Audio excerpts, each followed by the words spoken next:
Hello everyone, welcome to Let's Learn. Today we will understand a poem named The Ant and the Cricket. So without any delay, let's start. Dear friends, The Ant and the Cricket is a fable. Now what is a fable? Fable are those short stories which gives us a moral at the end of the story. And mostly the characters in a fable are animals. Fable can be poems or stories. So, in this fable, we have two animal characters. Firstly, we have the cricket, who is very lazy and doesn't think about the future.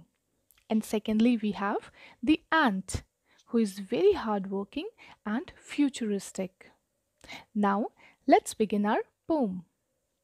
The first stanza says, a silly young cricket, accustomed to sing through the warm sunny months of gay summer and spring, began to complain when he found that at home his cupboard was empty and winter was come. Not a crumb to be found on the snow covered ground, not a flower could he see, not a leaf on a tree. Oh, what will become, says the cricket, of me? So here the poet says that there was a silly young cricket who was accustomed to sing during the spring and summer seasons. Silly means somebody who lacks sense or who is not wise enough. And a young cricket here is a grasshopper. Accustomed to sing means he used to enjoy singing. So he was a young cricket who was silly and he used to enjoy singing. Gay means happy and enjoyable. The poet calls spring and summer seasons gay because they are full of life. There is greenery everywhere. Food and water are in abundance. Abundance means in large number. However, soon those months of rejoicing and joy passed away and winter came. Now the cricket was in trouble. He began to complain when he found that his cupboard was empty at his home. There was not even a crumb. Crumb means a small fragment of bread. There was nothing to eat. There was snow on the ground, and he couldn't see even one flower or a leaf on the tree. Seeing this, he becomes sad and exclaims, oh, what will become of me?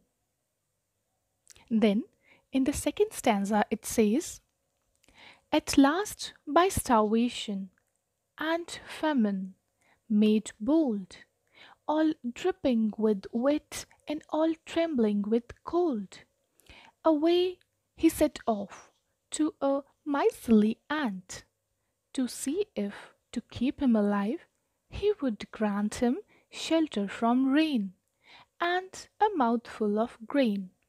He wished only to borrow. He would repay it tomorrow. If not, he must die of starvation and sorrow. So here, the cricket had not eaten anything and was starving with hunger. It gathered its courage and it set off to seek the help of the tiny ant to provide him some food, some mouthful of grain, and shelter from the rain. There was famine. Famine means unavailability of food, chilling cold, and perhaps raining, which made the cricket wet and shiver a lot while traveling. The cricket requested to the ant to lend it some food and shelter and promised to repay by the next day, or else it will die because of chilling cold, hunger, and sorrow of not doing anything. The third stanza says the ant to the cricket, I'm your servant and friend. But we ants never borrow. We ants never lend. But tell me, dear sir, did you lay nothing by when the weather was warm? Said the cricket, not I. My heart was so light that I sang day and night, for all nature looked gay. It means, hearing to the cricket, the ant answers that it considers itself to be his, cricket's servant as well as a friend. However, the ants never borrow anything from others or lend anything. Saying this, the ant asks the cricket, why did the cricket not gather anything when the weather was warm, when it was spring and summer season, when it was an appropriate time?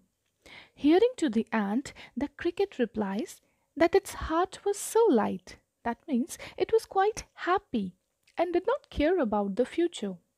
The cricket further says that it kept singing day and night all the time because the nature looked so happy and joyful. He thought that the beauty of spring and summer, as well as the abundance of food and shelter, will always remain there. He never cared about the future. The last stanza says, you sang, so you say? Go then, said the ant, and dance winter away. Thus ending, he hastily lifted the wicket, and out of the door turned the poor little cricket. Though this is a fable, the moral is good. If you live without work, you must live without food. Here it means, listening to the cricket, the ant tells him that he was singing and enjoying during the summer and spring. Now he should do the same, and the winter will also go away. If you were singing in the summers, then you should dance in the winters, and it shall pass. Saying this, the ant quickly ended the conversation and pushed the poor cricket out of the door. In the last two lines, the poet says that people call the story of ant and cricket a fable. However, he thinks that the story is quite true because there are many crickets with four legs as well as with two. That is, there are insects like cricket who do not care about future, and also humans. Here, two legs refers to the humans who do not care about their future and repent when the time is gone. So, guys, this was the explanation of the poem. Now, we will understand the question answers. Here, your first question says, which of the following adjectives describe the cricket? Careless, hardworking, or wicked? The answer is careless. Second question says, what were the hardships of the winter months that the cricket faced? Options are, the snow covered ground did not have even a speck of food. Second option, flowers did not bloom, so there were no nectar for the cricket. And third is both A and B.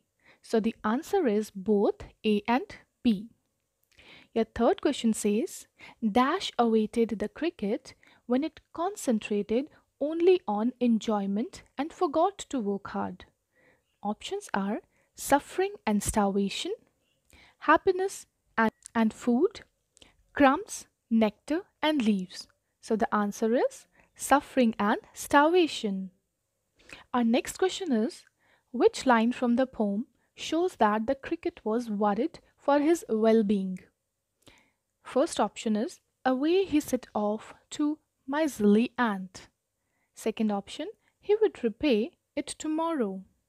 Third option, oh, what will become, says the cricket, of me? So the correct answer is C. Oh, what will become, says the cricket, of me?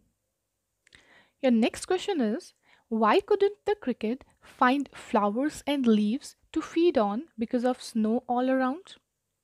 Options are: plants need sunlight and warmth to grow. Snow and winters do not allow plants to grow and flowers to bloom. And last option, both A and B. So the answer is both A and B. Your next question is, what did the cricket expect from the ant?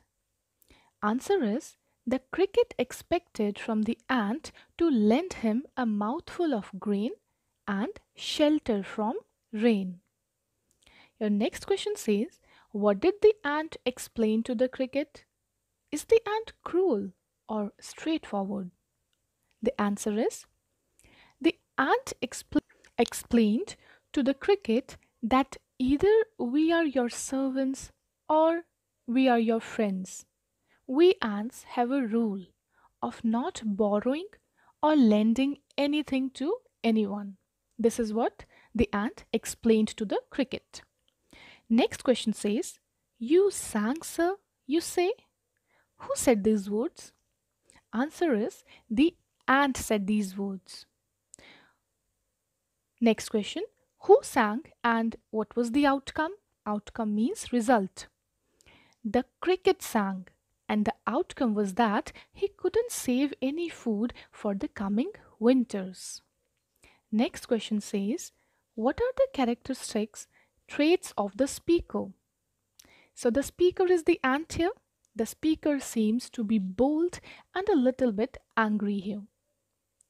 Our next question is, what would you have done if your neighbor, just like the cricket, wasted his or her time and then approached you for your help when in need?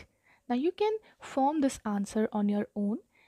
I would like to explain my part. So here it is. If my neighbor had wasted his or her time and then approached me for help, firstly, I would have taught him a lesson for not utilizing his time properly. But later, I would have helped him by giving some food with the promise that he will work hard the next time. Your next question says, what is the message of the poem? The poem conveys a very realistic message. It shows if one does not think of future, he is destined to suffer. Like he has to suffer then. The cricket in the story represents those human beings who are not wise enough to save for future. But there are people like the ant who are bold. Their boldness is only due to their planned life. They live happily forever. We should be like the ant, not the cricket. Now, your last question says, compare the cricket and the ant. List the good qualities of both that one must possess in life. Like one must have those good qualities in life. So the answer is, the cricket was fun loving and it enjoyed singing all through summer. The ant was hardworking. It collected food in summer for surviving in winters. From the cricket, one must possess the quality of being fun loving and living the moment. And from the ant, one must possess the quality of being a hard worker and think about future safety. Alright? So, guys, this was your poem, The Ant and the Cricket, with the explanation of question answers. I hope you understood and enjoyed this interesting fable. And if you do, please hit the like and subscribe button and share this video with your friends. Now, I'll meet you in my next video. Till the time, stay happy, healthy, and keep learning. Bye bye.